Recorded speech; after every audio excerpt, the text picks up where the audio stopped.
Bali, ito pala yung owner's manual niya nung MX250 ng Microbike. Itong manual na ito ay galing sa manufacturer na sa China, JHL Moto. So ang laki nitong manual na ito. Sinlaki siya ng bond paper, 8 inches by 11 inches, 8.5 by 11 inches. Yun yung size nitong manual nito.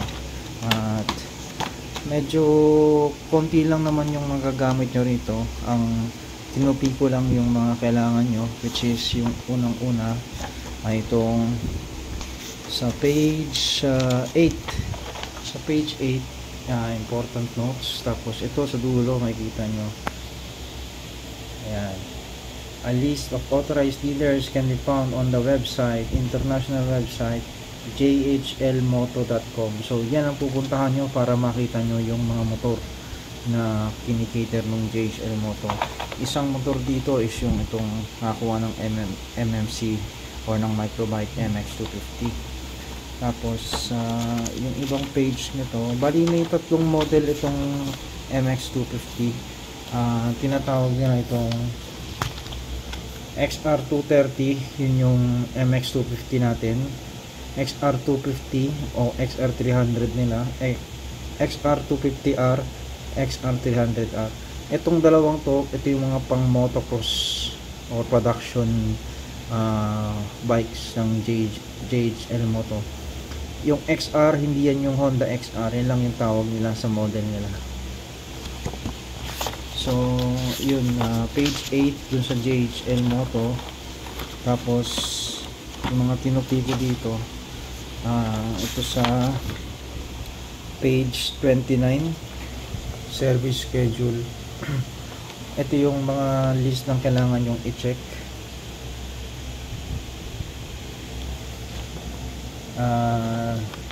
Yung interval pala nito nakalagay dito is every hours, every 30 operating hours, 20 operating hours, 10, ganun yung mga operating hours nila.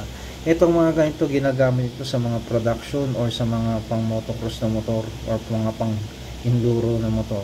Yan yung interval ng pag-check nila.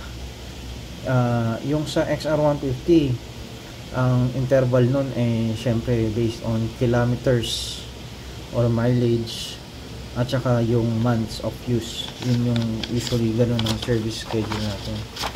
Yung the rest dito kasi medyo hindi na siya useful para sa MX250 natin.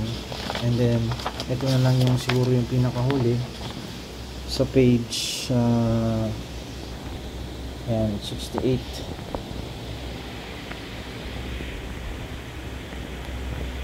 Sa page 68, dito yung technical data nitong motor na ito.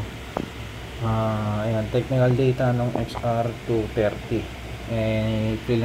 Ipa-flash ko rin yan sa screen. Hindi naman yung makikita nyo dun sa advertise ng MX250.